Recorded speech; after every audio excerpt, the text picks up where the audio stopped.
Hello and welcome to Talking Business with Beverly. I am your host and business strategist, Beverly Walthour. And so I want to thank you, the entrepreneur, for joining us as we help you to create the clarity in your business so that you're able to create time and financial freedom. And so we do this by not only addressing your business needs, but also your physical, mental, emotional, spiritual, financial, and relationship needs as well.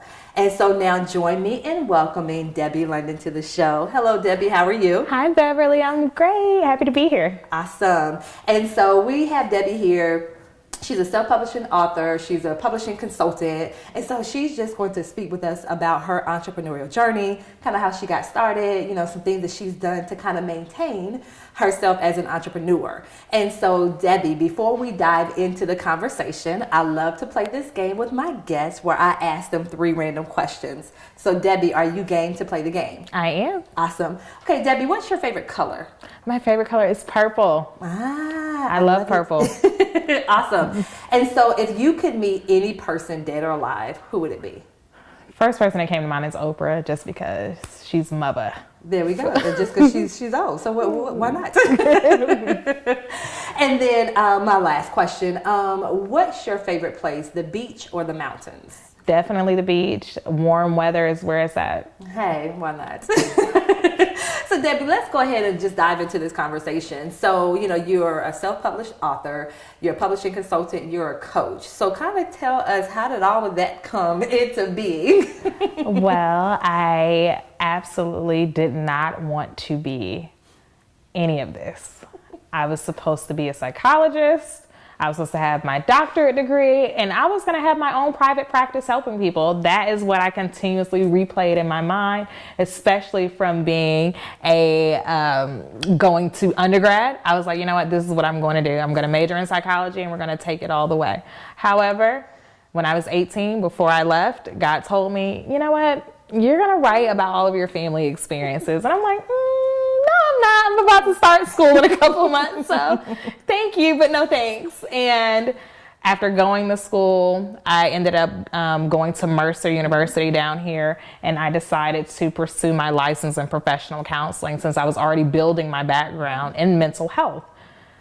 I got there, and master's programs are only 2 years. So in that first year, I was like, this is not how I want to help people. It's a lot of red tape. I'm not going to be able to be effective helping people in this manner. I need more of a kind of going for the jugular approach when it comes to helping people. And so I quit the first year after trying to pursue my license in professional counseling.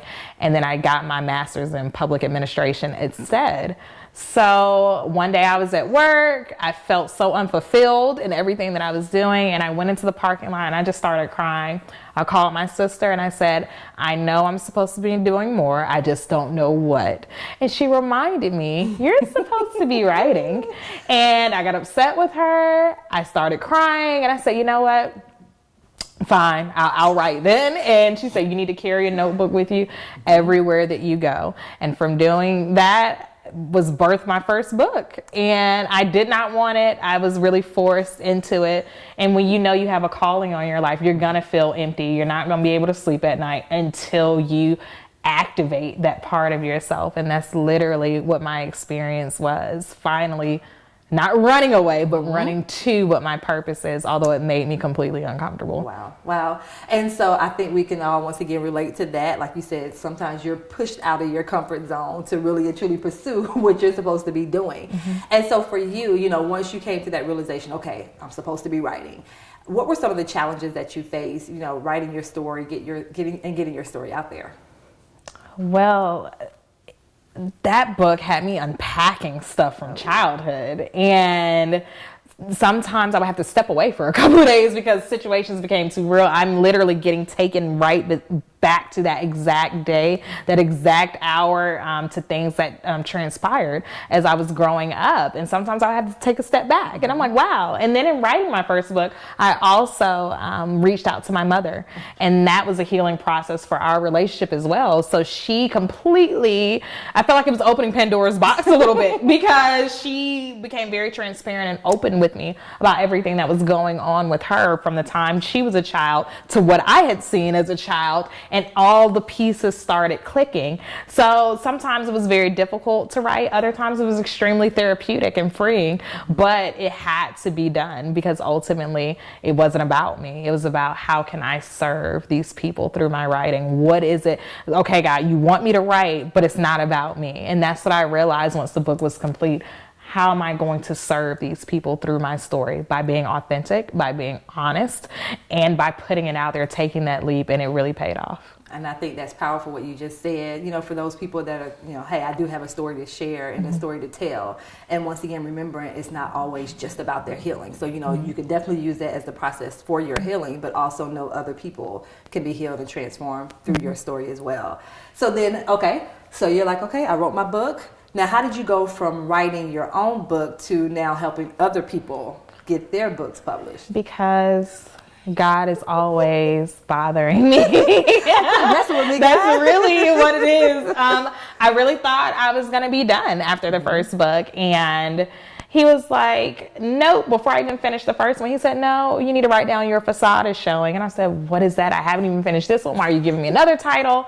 And then my marriage ended the following year. He said, great, you're going to be writing about relationship red flags. That's what your facade is showing is about. And I'm like, great. So then from there, he gave me the third book title, which I'm working on now. And I'm like, okay. He said, but wait, before we put out that third one, I need you to help other people tell their stories as well. Because, I don't have the monopoly on healing. Wow. We all have different gifts. We all have different stories to share in a way that they're going to help other people. And he was like, now I need you to pull it out of them. All those uncomfortable feelings that you had, that fear, everything else, you got over that. Now I need you to help other people do the same.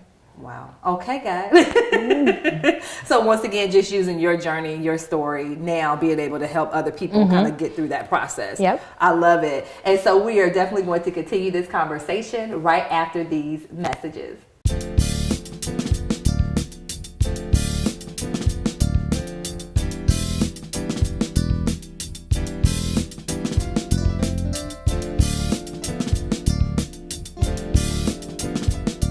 Hello and welcome back to Talking Business with Beverly. We have the amazing Debbie London with us. She's a self-published author. She's a publishing consultant. She's a coach. And so she was just speaking with us about her amazing journey because we all have a story to tell when it comes to how we got to this place as entrepreneurs. And so Debbie was telling us about her resistance just a little bit to what she knew she was being called to do. But then once she gave into it, then she saw how it helped her, not just her, but also people that she's now been called to support. And so, Debbie, the same question I have now, okay, you talked to us about the challenges of writing the first book. What are some of the challenges of now helping other people get their stories out there? The number one thing is fear. Every time. It's always fear. I'm afraid to write my book. I'm afraid that people are going to hate it. I'm afraid that, people won't receive it well. I'm afraid that I'm not qualified to be writing. Who am I to be writing a book? I'm just me, and this is just my story. Those are the things that I hear constantly, and the root is always fear. So in addition to being a publishing consultant, I'm also their coach and accountability partner throughout the process. I don't let them go at it alone. They're already, shaking in their boots with the process, but I'm here to support them and say, hey, you know what? You're not crazy. He did tell you to write. This is how we're going to do it. What are the feelings that you're dealing with? So I'm coaching them through the process, and that's how we deal with those issues. But fear, that is the number one. Every time they're scared, totally terrified. But I understand. I do.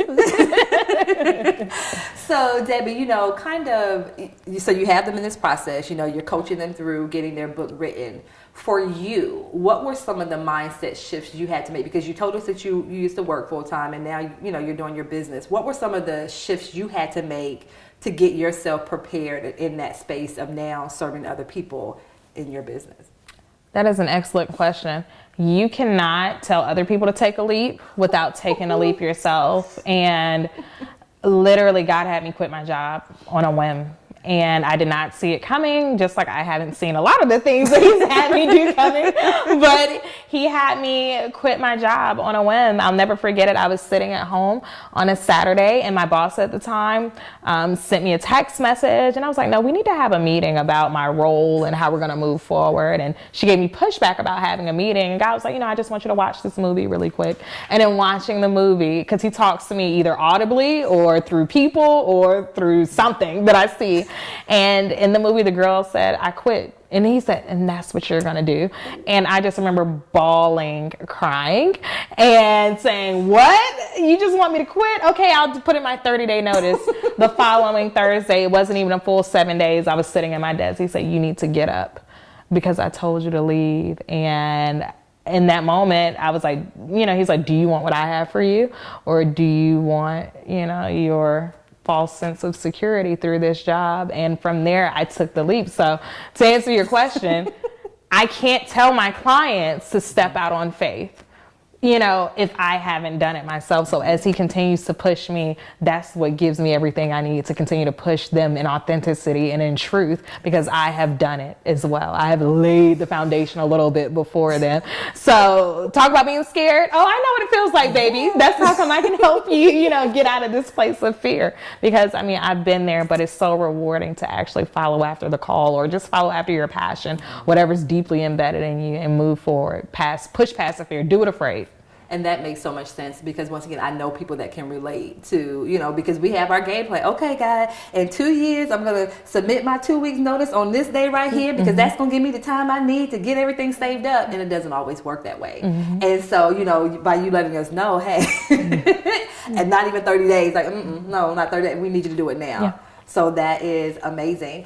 And so for you, any other shifts? So now that you're this entrepreneur full time, what other mindset things have you struggled with to kind of, make sure that, okay, I know this is part of the process, but okay, like how do you work yourself through those other mindset shifts? I would say scarcity mindset is another one outside of taking leaps. And this is something I actually assist my clients with getting through, because when you are of the mind like, oh, I can't charge this much, or I can't do this much, it makes you very uncomfortable to present yourself in the way that you need to your clients. And if you're not confident, they feel that, they're going to feel shaky too. Yes. But now I'm finally at a place where, no, this is my price, and you're actually getting off a little bit, with my price, but it's like, this is my price and this is what it is. And I realized in being confident about what I'm charging, what I'm doing, people are confident in me as well. And I know I'm delivering, and I know I'm giving them quality services anyway. So for a lot of new entrepreneurs, I realize that scarcity mindset is something that many of us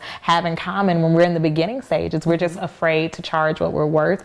We're afraid, to really put ourselves out there when it comes to our packages and everything else. And that was a major thing that I really had to get over. And I'm laughing because that's one of the main, that's one thing. I'm like, look, if you don't put the right price tag on that, because just like you said, the value that you bring, the results that people get, the transformations and all that, that's what it is that people pay for. And so the sooner you recognize that, especially when you're pricing your services, like the better off you are, because you show up differently. And then the people also, they come and they show up differently as well. So for you, how do you use social media in your business? I love Instagram. Instagram is my favorite. I don't know what it is. Like, Instagram is just my sweet spot. I love utilizing the stories on Instagram. I get my client calls from my stories on Instagram. I'll post a question like, who's ready to write their book with me in 2019? And everybody that says yes, you're getting a DM from me, period.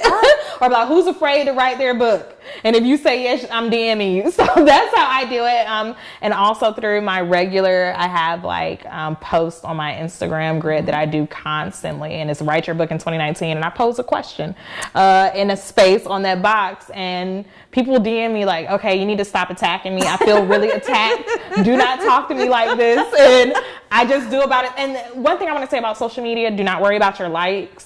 Do not worry about your follows. None of that stuff matters, because ultimately the people who it's for, it is going to reach them. And I am a witness to that. One of my posts probably only got 10 likes out of 7,800 followers, but I got 3 appointments from those 10 likes. So it doesn't really matter who you are trying to serve. They are for you. You're going to attract them. They're going to be drawn to you. Period. Keep your focus on who am I called to serve when it comes to social media. You will always draw in the right people. If you're too focused on likes and follows and everything else, you're going to be distracted. Focus on who you're called to serve. But yeah, Instagram is my baby. I love Instagram. And I love that you said that because, you know, with social media is definitely a false sense of, oh my gosh, I have all these thousands of followers. But I'm always like, if you can't convert those to clients, so it doesn't matter. And so we might want to go ahead and follow Debbie on Instagram so we can see what it is she's doing. She's putting these posts up and getting these clients. So, you know, I love how you shared the story, how you kind of found your groove in that one particular social media spot. So that's definitely key too. You want to make sure if you're using social media for your business, don't try to run around and do everything that you see other people doing. Find your groove, because Debbie said focus on who you serve, and I think that's huge.